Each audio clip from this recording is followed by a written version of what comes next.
Welcome again, dear students. In the previous video, we learnt about the meaning and features of sole proprietorship. Now let's focus on its positive and negative effects, that is merits and limitations of sole proprietorship. We'll do this one by one. So let's start with merits. First merit is ease in formation and closure. Sole proprietorship concern provides the possibility of entering into business organization with minimum legal formalities, and it's easy to start the business organization. It has no separate legal entity, and it is not governed by any separate law. So sole proprietorship concern, which is owned, managed and controlled by a single person, can easily be formed. Ease of formation and closure as per the wish of the owner, being the least regulated form of business organization. It can be closed also easily as per the wish and will of a person.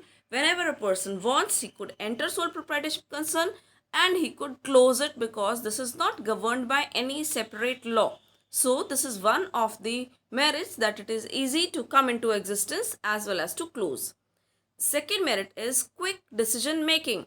Now, owner enjoys a considerable degree of freedom in taking business decisions. He could take prompt decision because he has not to consult with any other person, and therefore the decision making is quite easy. It leads to timely capitalization of market opportunities as well as when they arise. So therefore, it's quite easy for a person because he has not to consult with anybody. He is not depending on anybody. He is free to take his own decisions. So decisions can be taken quickly. Also, confidentiality of the information can be maintained. Any type of secrecy, any such information which is not required to shared by anybody can be kept confidential. So, sole proprietorship business is not bound by law to publish its accounts. All the information related to business operations can be kept confidential. Secrecy can be maintained as the sole proprietorship is the decision making authority. He can take his own decisions timely. It is not governed by any law. They are not bound to publish their accounts. So confidentiality, secrecy of the business can be maintained. Direct incentive. Owner directly reaps the benefit of his or her efforts as he is the sole owner. He is the single person who is taking the risk, so he is gaining also. So because he is taking the risk, he is gaining also. He is not bound to share the profits with anybody else. So these profits become an incentive, they become a motivation, they become an inspiration for the person to work harder.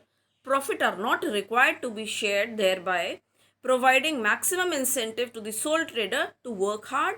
So these profits, they act as motivators for the person, they act as incentives for the person, they act as influencing force for the person to work more hard, because he is the only person who is enjoying the profits also. Sense of accomplishment. The sole proprietorship concern, when the person is earning profits, it provides personal satisfaction as one works for oneself. He is taking the risk, he is getting the benefit. This provides him the sense of self-satisfaction. Knowledge that he is one responsible makes individual self-satisfied and instills a sense of accomplishment and confidence in one's ability. So this is also a merit. Now we'll focus on what are the negative points, what are the demerits, what are the limitations of sole tradership concern. Let's start. The first limitation, limited resources. See, resources are limited to his or her personal savings or borrowings from other parties. There are two sources of finance for a sole proprietorship concern. That is his own funds or whatever he borrowed. He cannot, the other people do not invest in sole proprietorship concern without any share in the profits, and that could not be done because he is a single person. So resources are limited either to his own personal savings, his own cash and bank balance, or to his borrowings. Banks and other financial institutions might sometimes hesitate in lending long-term loan to the sole proprietorship concern.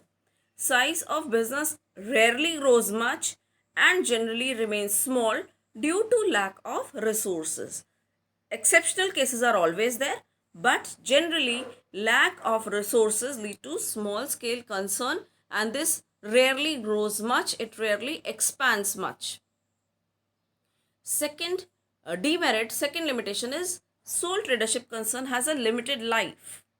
Death of a person, ailment of a person, imprisonment of a person, insolvency, or any other such reason which leads to closure of the business also leads to limited life of sole proprietorship concern.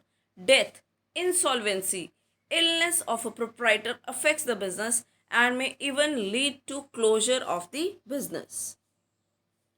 Unlimited liability. As I told you in the previous video also, unlimited liability means that a person is liable to pay debt from even his personal assets in case of heavy losses. A sole proprietor and owner has the unlimited liability. In case of failure of the business or in case of heavy losses, creditors can recover their dues not only from the business assets but also from the personal assets of the sole proprietor. This is called unlimited liability, and a sole trader is unlimitedly liable to pay off his debts, to pay off the loan. This makes the sole proprietor less inclined toward taking risk in the form of innovation or expansion of the business concern. Another limitation of sole tradership concern is limited managerial skills, limited managerial ability.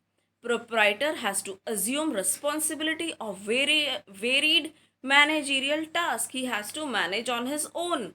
He is the controller of his business on his own. So he may not have those skills which may lead to huge profits, which may lead to expansion and growth of business. So limited skills of a single person are used here, since the business owner may not be a specialist in every area, in every field. There is possibility of unbalanced decision making. Moreover, proprietor may not be able to employ and retain talented and ambitious employees due to limited resources. If even if he keeps a manager on salary basis, he may not be able to pay him handsome salary, and therefore such people who may be employed as good managers in his institution, they may not be retained for a longer period of time. So this is another limitation. I hope that you have clearly understood meaning, features, merits, limitations of sole proprietorship concern, sole tradership concern.